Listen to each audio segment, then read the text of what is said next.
So, welcome back to the Golf Unfiltered podcast. I am your host for the day again, Nikki Dunagan. If you missed last week's episode, we are celebrating Women's History Month with each episode in March. We had a wonderful woman guest last week, and that is no exception again this week. We've got some really great women here this month who will be sharing really inspirational stories. And before we get to our amazing guest today, I actually have one announcement that we're really excited about. Golf Unfiltered has actually been shortlisted for Best Golf Podcast at the Sports Podcast Awards. Congratulations. Well, thank you very much. There's some really, really great other podcasts who are on the short list too. Really big names in that category. So we're extremely proud and honored to be on the short list. So if you like listening to us and would like to see us win, you can actually vote for us from now through April 6th. We have a link in our Instagram page. I know we've also tweeted the link out. We'll be sharing it on our Instagram stories as well. We'll be posting it around every so often. So you can vote for us, like I said, from now until April 6th. You do have to create an account to actually vote, which is kind of the only downside. But if you do create an account and vote for us, if you take a screenshot of that vote, the first 5 people to take a screenshot and show that you have voted for us and email that to adam@golfunfiltered.com, we will send you a Golf Unfiltered hat. So just as a thank you for voting for us. So we really appreciate that. I have not told Adam that we're going to do that. So that's going to be a big fun surprise when he listens to this. But yeah, we will do that for you. So back to today's episode. I want to introduce you to today's guest. She has an incredibly impressive story getting into golf. A wife, a mother to 3, started playing golf in October of 2020 as something to do in the pandemic. And if you look at her Instagram page, you would never guess that that is when she actually started playing golf. She played in her first long drive competition in 2021, only a year later, and placed first in her first competition, the NorCal Long Drive Champ. Now a partner with PXG, participating in celebrity golf competitions as a golf influencer. We're so lucky and thankful to have you here with us today, Miss Jessica Maceira. How are you today? Thank you so much for being here. Thank you for having me, and I'm doing great. I'm here in Puerto Rico, so I've left California for a little bit, so I'm escaping all of that crazy weather that everyone's experiencing, and so I feel guilty, but I'm doing really good. Yeah, I just left the Players, and we got hit with on Friday that rainstorm that came through with the big rain delay. Those were some whopping raindrops that hit. So yeah, I am a little bit jealous of that weather, and your lovely tan as well. I know, I'm feeling good. I thought I was burned, but I think it turned brown, so I'm doing good. Well, I definitely want to get into your story because it is, like I said, extremely impressive. And when we had this idea to focus on highlighting women's stories for Women's History Month and women in golf, your story was really exactly the kind of unique experience that I was hoping to highlight, because I know that it will inspire other women out there, and particularly minority women out there as well, because we see even less of those in golf, to pick up the game. So I really want to dig into this story a little bit. And it's so fascinating to me that you had really no prior experience in golf prior to the pandemic. And like I mentioned before, I've seen your golf swing on Instagram, and it blows my mind that you didn't pick up a golf club till before 2020. Is that right? Yeah, correct. Yeah, I was a basketball player. I played basketball in college. And so that was my life growing up. It was always basketball. And I just golf was never in my mind. It just never seemed like something that was for someone like me. It was, I saw golf courses and they just looked like a foreign land, So Yeah.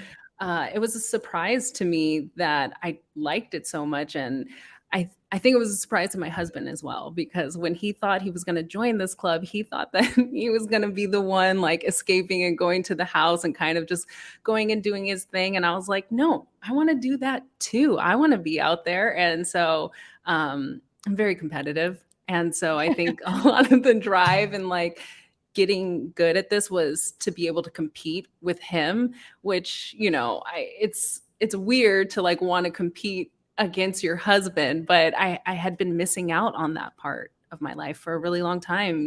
Being a mom, I just didn't realize how much I missed having something to compete in. And basketball's hard to kind of do that as you get older, the injuries, the risk of, that kind Oh, of yeah. stuff.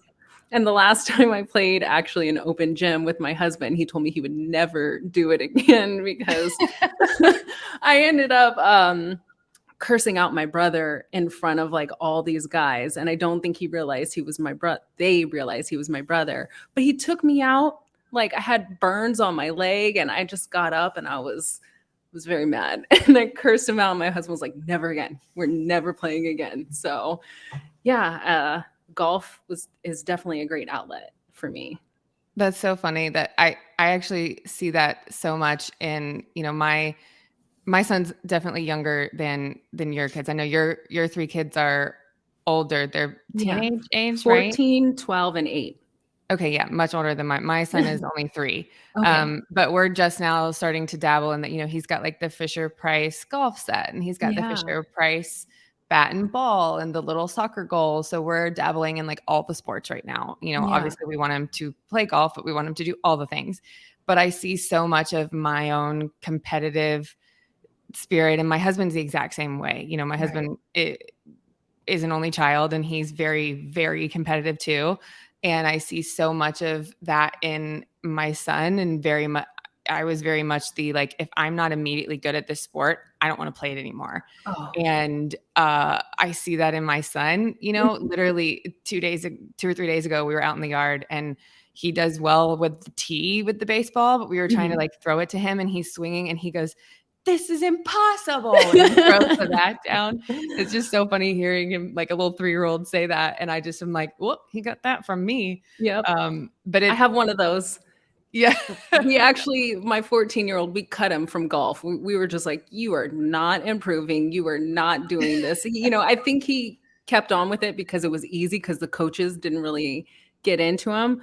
But since then, he's picked up fencing and he's actually really good at that. So it's something that he started out being good at. And he's been that way since, he was like your son. Like if he wasn't immediately good at something, he just was so frustrated. He would just want to quit. So, and that's one of the things that I wanted to talk to you about today, because I know, with this story, you mentioned that you picked up golf because it was a sport that in the pandemic, it was one of the only ones that you could do. And because like your kids' activities had been shut down, and like it was something that ultimately your husband wanted to do, but it was ultimately something your kids could do too. Yeah. And, when did it shift for you into being something that like, hey, I think I'm actually good at this? But then ultimately, how do you, like you just mentioned for your son, you realize that like, okay, this is something we're not going to keep pushing for him. Right. As your kids get into like a sport, whether it's golf or whatever, how do you, as a mom, as a parent, how do you toe the line of making sure that like you pushing them, but without you don't make them a quitter. Like you make sure that like, okay, you're going to see this through. You wanted to play basketball, you're going to play basketball. Yeah. And not pushing them to like, okay, well, I played golf, so you're going to play golf. Right. Like you're going to be really good at it. Like, how do you toe that line? So for me, it's like the example that I had was I did have a mom who forced me to play basketball. I cried on the way to practice. Like I grew up in Inglewood, then we moved to Orange County, and then she would make me go to Compton and go play with older girls and my uncle coached. And so it was very intimidating for me because these girls were like 3-4 years older than me, and I had to go out there and play and get better. And a part of me resented her for that just because it was like, it was never my choice.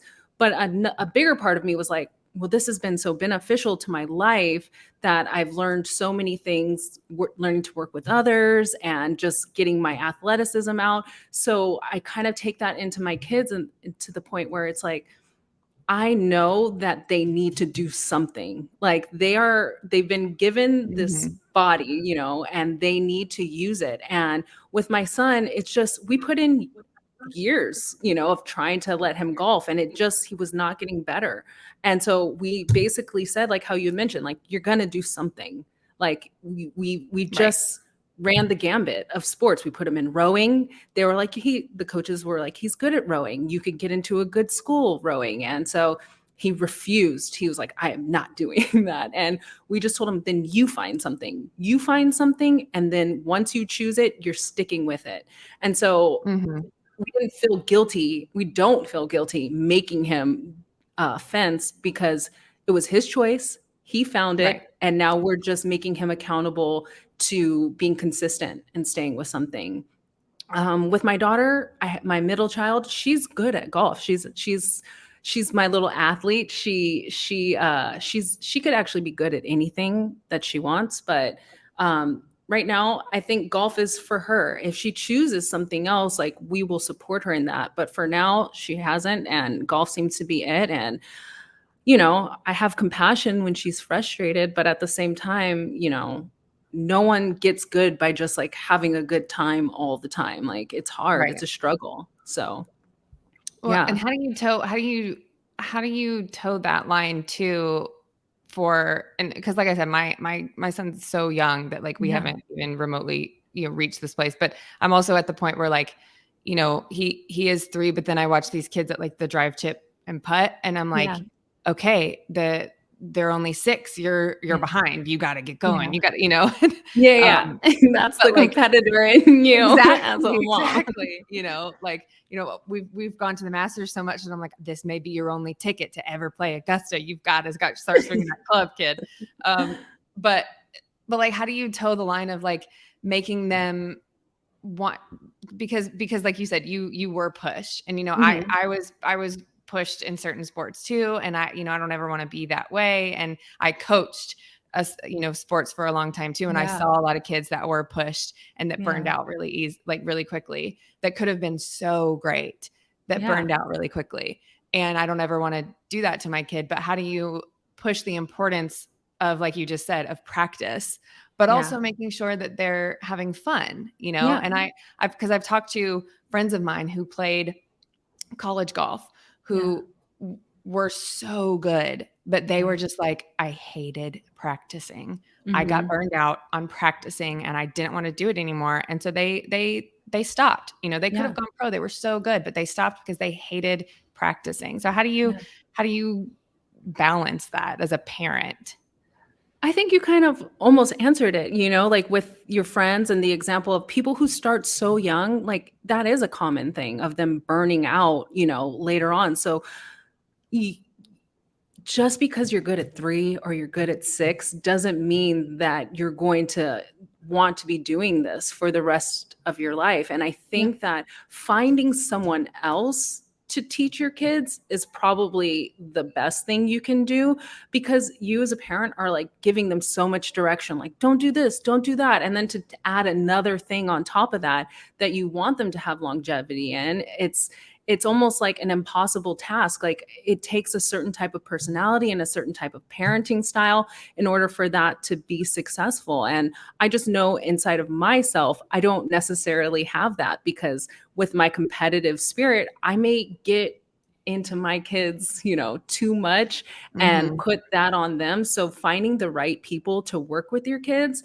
I just think that's probably the most beneficial thing you could do for them, because a lot of these coaches know how to know how to make these kids be productive and to enjoy what they're doing. Because as a parent, sometimes you're like, push them harder, and they're like, no, they're young, let's just make this a game and enjoy this. So I think that's probably, like, you have to step away as a parent and let someone else kind of take that on.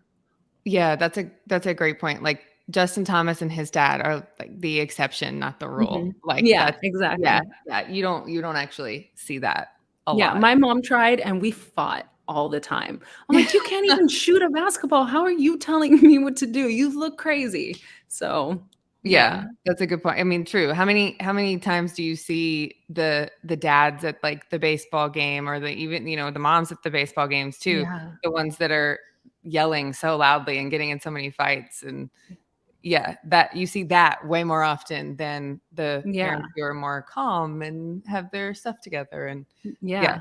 And that's those a kids are miserable, a lot of the time. yeah, that's a good point. Well, I do want to get into I want to talk a little bit about, so we kind of talked about how you like picked stuff up in the pandemic, but how did you go from like, okay, I want to start playing golf, and you kind of got into things in the pandemic, and then all of a sudden you're competing in like a long drive competition and winning? Like Yeah. how does it go from the in a year? So it's funny because Instagram is an interesting place and people will reach out to you, and I'm pretty responsive. And so I'll entertain, messages that I get. And I got a message from Kevin Muldrone. He runs NorCal Long Drive. And so he reached out, and Mhm. I don't think he had a lot of women. And he just, I guess, was sending out a bunch of feelers and asked me if I wanted to do this. And I was only going to do it if my friend did it. Her name is Mhm. Caitlin, and it's my husband's friend from high school. It's his wife. So she golfed with me, and we just had a good time because she golfed in high school, and she had just picked it back up because she had a baby. So she has two now, but I was like, "Do you want to do this thing with me? Let's go do it." And she was down. And I mean, the first event, it was kind of, it's a little bit, he was just getting started. It was a little hokey. It was out in Davis in like a field, not even like there wasn't much grass. No, there wasn't any grass. I'm not even gonna lie. There's no grass. And like we were competing against each other the first competition, the first time. And she, we both drove the ball about the same. And so there weren't any other females that were there doing it. But we were both so nervous and so intimidated because it was all these big men out there swinging the club, hitting the ball so far that I remember looking over at Caitlin. I went first and then she went, and she was trying to put her ball on the tee and her hand was shaking like she Oh. couldn't put it on the tee. And that time I outdrove her, and I think our drives were like something like mine was like 298 and hers was like 280, 290. I don't know. I can't remember hers exactly. But we just kept going back every month. They held the event, and then more women were there. And I ended up being the champion of the league, but I wasn't the champion of the final of the tournament, I guess. Mhm. And Caitlin actually ended up winning that. And then we got an invite to amateur long drive Mhm. nationals, I guess. And that was in Myrtle Beach. So we went there. I did not, perform very well. She did well. She got in third place. I think there were 7 women. So she came in third. And one of the other women who was in our league, she had jumped in later, but she was young and a college golfer, and she was amazing. Savannah, she hit the ball like I think around 300 yards. Wow. And yeah, she was, I mean, so she ended up actually winning that event, first place. So it was kind of us 3 women from California, all from NorCal Long Drive, that competed in that event, and then I think 4 other women. And uh, it just was an adventure. It was just something that it was great to be able to do. I mean, never would I have thought, like, in my late 30s that I would pick up something and then be competing. But I just have been open to opportunities and not kind of shutting things down, because I have given so much of my life to my family, and Mhm. just, always doing things for them, that when the opportunity arose, I was ready to do this for myself. And, I think, that's kind of been what has pushed this thing forward, is just kind of being open to the opportunities that have come my way. And prioritizing yourself too. Exactly. Yeah. And there's some guilt to that, of being like feeling Sure, sure. selfish, like, oh my gosh, I'm doing these things and it's taking me away from my family. But I also am like, I have given a lot of time and a lot of energy, and I still am, but it's just a little bit different than it was before. I'm prioritizing myself, like you said. But I think the guilt probably the guilt comes from the way that society is set up, and the Mhm. guilt comes from, uh, the I mean, I hate to say it, but if you were a white man, you would not have that guilt, like, Right. and it's totally different being a woman, being a mom, being a wife, and Mhm. it's the way that society is set up. It's set up, for us to feel that guilt differently, and, Right. yeah, I mean, I know I've felt guilt for just, taking time to, "Hey, I'm gonna go get my nails done this morning," and then I'm sitting Mhm. there in the chair, and it's like, I could be at home doing with my kid. I could be at home, like, unloading the dishwasher, and it's like, Right. but I desperately wanted to just have 20 minutes to myself, and so, yeah, I've been there, and so I feel that on a completely different level. I mean, I than going and playing in a golf tournament, but Yeah. yeah, I can feel that and sympathize with that for sure. Yeah. It's just, I mean, Um, it's go ahead. oh, I was gonna say, there was a comment that you made. I know you recently did some stuff with Golf Pass at the Jim Thorpe Invitational, um, Mhm. and which, by the way, is also incredible. Yeah. And you made a quote that actually really, really resonated with me. You mentioned, you said you don't have to be, because you were talking about how, like, that it was incredible to be there, and that you were just like, in a way that you were invited and all these things. And you had said, you don't have to be a great golfer for people to recognize you as being valuable. Yeah. And I purposely pulled that quote out because it really resonated with me, because I know I've talked about on this podcast before how, um, as someone who loves this game and studies it and covers it, goes to events and covers it and talks about it all the time. But when it actually comes to, like, my actual skill set on the course, Mhm. I've mentioned this before, I stink. I'm not very good when it comes to actually playing golf. Yeah. And I think that surprises people because of how much I do cover the game. Yeah. Um, and there's this expectation that people have that everyone who covers golf should also be good at it. Yeah. Or that everyone who covers golf should want to, like, go and play 18 after, like, covering a tournament or something. And Mhm. that's just not true. Mhm. It's the same as, like, would you expect Aaron Andrews to want to go and, like, make a tackle or suit up after covering a Monday Night Football game or something? It's Right. it's very obviously, I know the sports are very different, but it seems like the kind of like a double standard there, and, Yeah. like, so I just really loved that comment that, you don't have to be this amazing, incredible golfer, which you actually are. You have this amazing swing. You have this, Thank amazing you. skill set. And but you don't have to be, to still have value, and for your opinions and your thoughts to still have value. Yeah. And so I really, that comment just kind of really resonated with me. Yeah. You mentioned at that tournament. I think it's like recognizing that was the fact that I've had quite a few men tell me that I've inspired them to work harder and, be out there practicing more. And I never thought that I'd be inspiring anyone, let alone men, to get better at their game. So, I just think a lot of sometimes I complain about like all the tips and the negativity that I get, but honestly, so many of the men that follow me are so positive and so uplifting and have like really built me up and have given me confidence and have made me realize like, oh, well, I guess I am inspiring people and I guess that I do bring something, to the sport because most of us who are playing it are not professionals and most of Mhm. us who are out there on all these courses that are out there, we're just trying to have a good time. We're just trying to let off some steam. We're trying to enjoy an occasion with friends. It's a party. It can Hmm. be a party.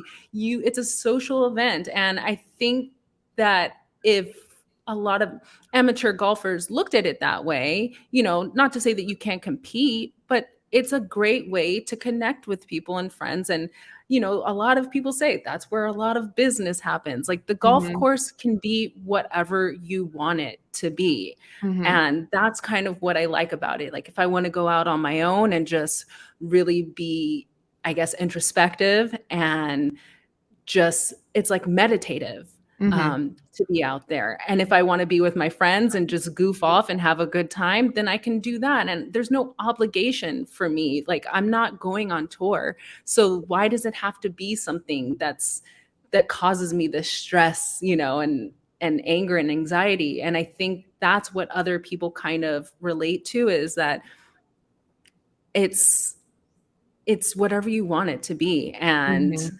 I just, I never expected it, but I can see how some people would be like, yeah, you've inspired me. And men saying that they've showed my page to their daughters, trying to entice them into the sport. And I think that's really, fun and kind of amazing that I can be that sort of example for, a father trying to connect with their daughter. Yeah, and that's a great point too that I wanted to bring up. There's all this conversation around, the big like key phrase lately has been like, "Oh, grow the game, grow the Yeah. game." And like I think for at least for me, my opinion on that is the the way you grow the game is I would rather watch someone like you who said, "Okay, how do like I'll pick up some golf," who Yeah. picked up a golf club in 2020, competed in their first competition in 2021 and is now like, taking off from there. Yeah.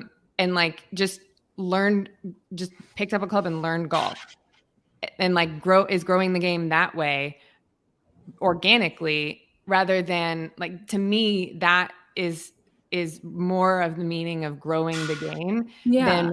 than watching like John Rahm or Scotty Scheffler win another tournament for $3.4 million or something, Right.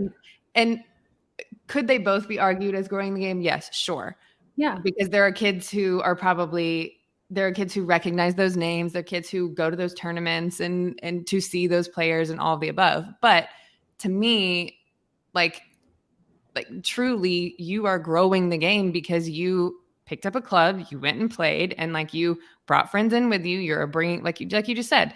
There are people who are now watching your Instagram, connecting their like with their fathers, with their daughters, who are expanding that out. That is a more organic, word of mouth type growth than Yeah. just a kid watching Scotty Scheffler on TV. Yeah. To me, I don't know. Yeah, I think it's also because like people get to see me struggle. Like you can see a professional struggle, but it's Mhm. nothing like the struggle of an amateur, like Mhm. so it's people can see, oh shoot, like she's struggling and she's still doing this. Like I can still do that. Like it's relatable. It's very hard to relate to someone who is at the top of, their game. Exactly. It's So, reality. Like, yeah, a kid exactly. watching Scotty Scheffler on TV, who then goes home and tries to make that same shot on their golf course, that's not going to translate the same way as somebody who's like, oh, okay, she picked up a club during the pandemic and then learned, it took her a year to do Yeah. this.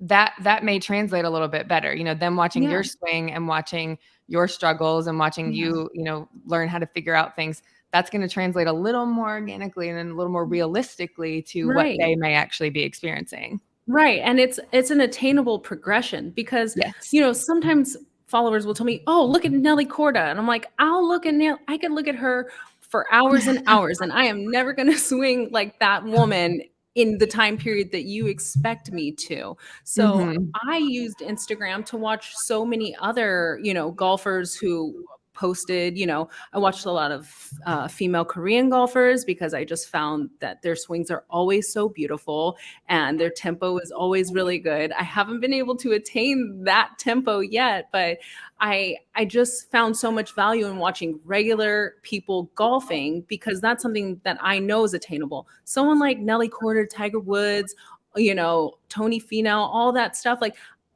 they have put in decades to have that swing. And I think a lot of people who watch a lot of professional golf lose reality that that's not something that you could just duplicate by watching. That is lots and lots of work into a craft. Like if you watch a painter, they have put decades. I can't just look at a Van Gogh painting and be like, oh, I need to do that stroke like right now. I have to put in the time, and that's what I'm doing. And I'm in this late. I didn't learn it from a child. So I have to do what my body's capable of doing. And I think that's kind of like what people recognize. You know what I mean? Is that, okay, so she's doing this on her terms and she's figuring it out on her own. I could go out there and do that as well. Right.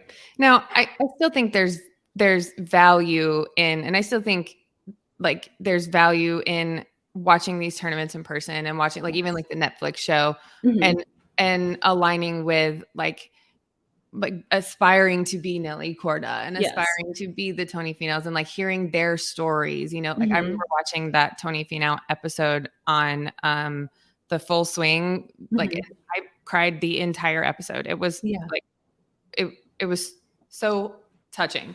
But there's a difference between like being inspired by the player and then like going out and watching their swing and their like skills and thinking, oh, I can do that. Like I think there's a difference in being able to separate those two. I think is the bigger deal here. Right. Like I respect those players and I see things in their swing that I'm like, okay, if I can get to that, but my path to that is not, their path. And I might not be capable of doing it, but the value in seeing is that they struggle too. Like when I watch these professionals and I see the mishits or I see, the struggle and the pain and all the time that goes into this and the time away from family, it is inspiring. And it's also just a respect of how much sacrifice that, unlike a lot of sports,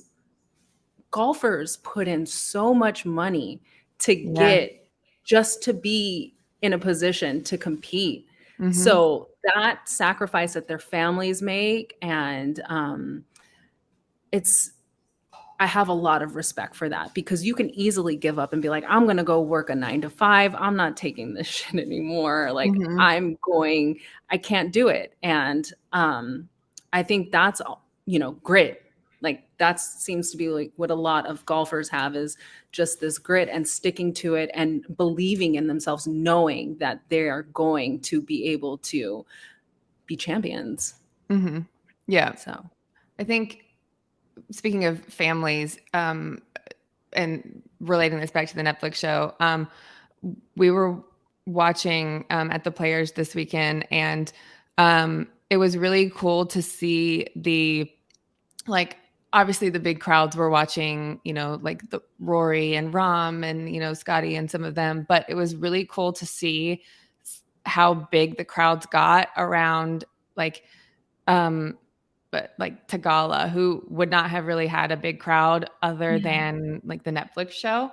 And we were on, I think it was the second hole at one point, and the big groups had already left and like a kind of larger crowd had dispersed, but it was actually still a pretty big crowd that stayed at that hole and watched him come through.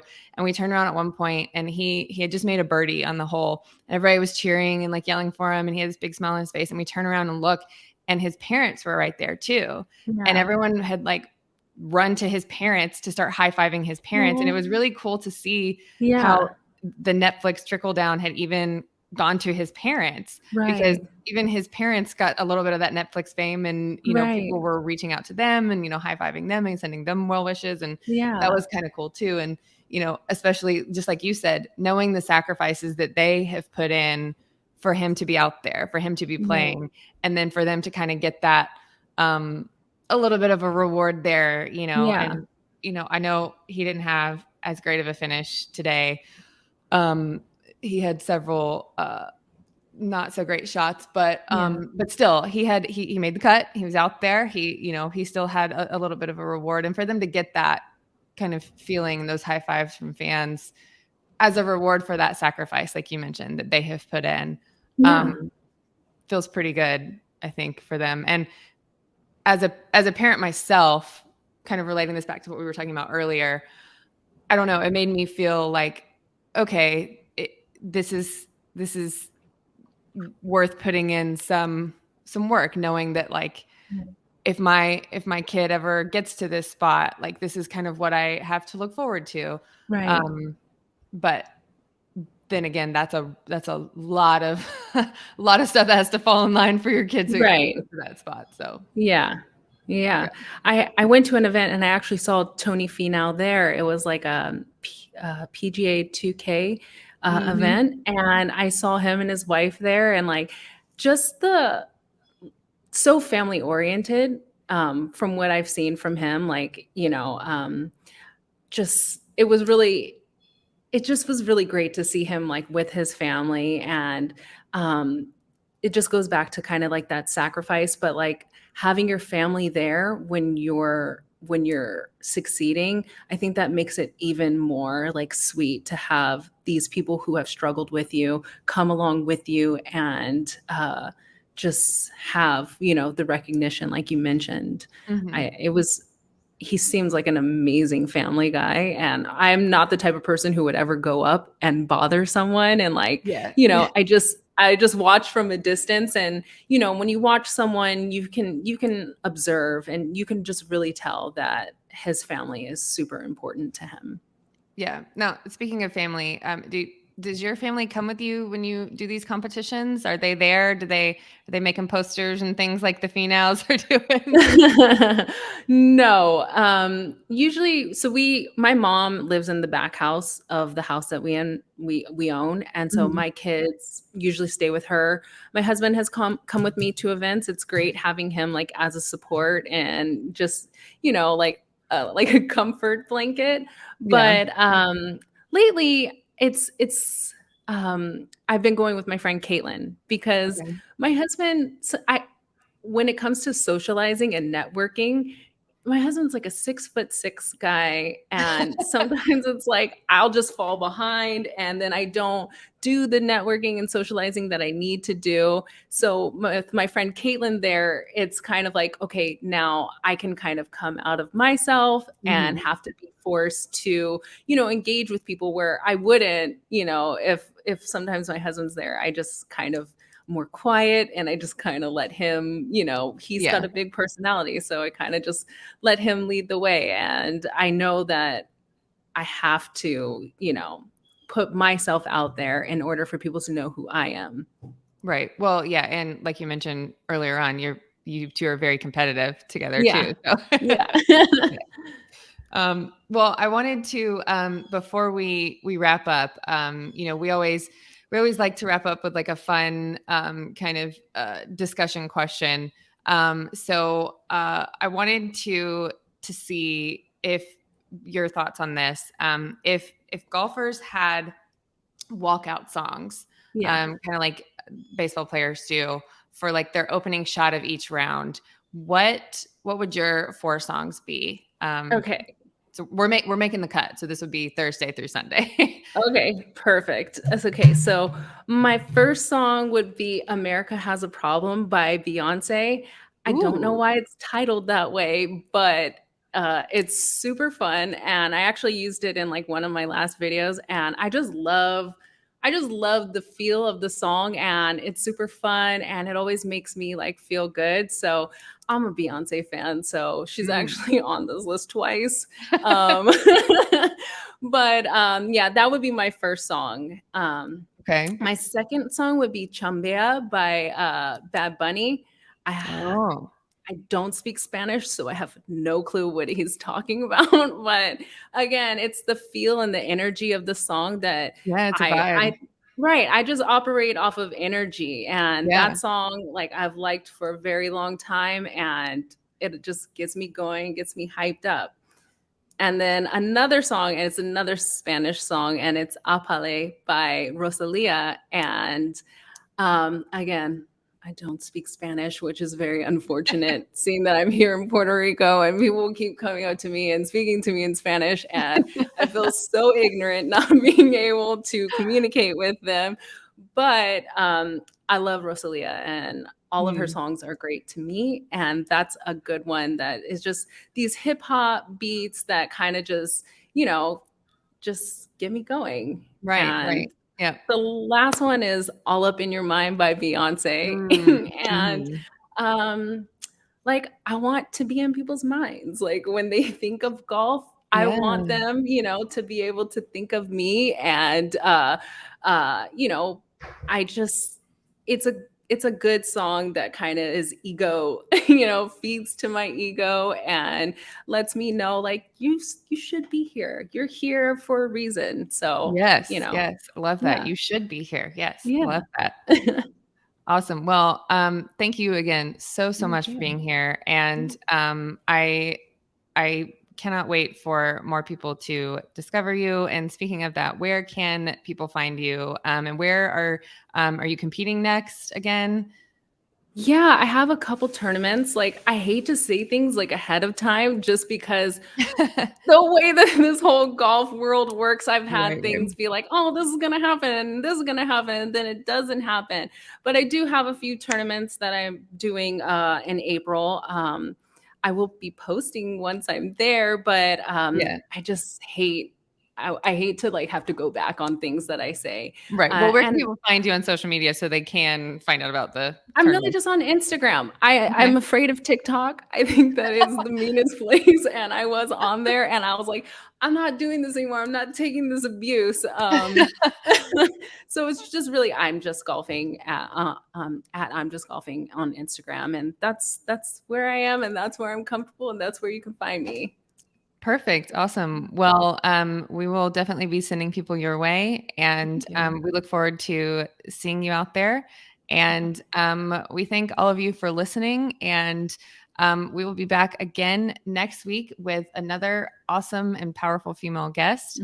And like I said before, please go and vote for us in the Best Golf Podcast category for the Sports Podcast I will Awards. definitely be doing that. Oh, well, thank you very much. Yeah, like I said, we'll be back again next week for more female guests for Women's History Month. Um, like always, if you have any comments, questions, or concerns, send them to Adam at golfunfiltered.com. And you can subscribe to our YouTube channel and follow us on social at Golf Unfiltered. And we will see you again next week. Thanks Thanks so for much. having me. Yes, thank you. Bye.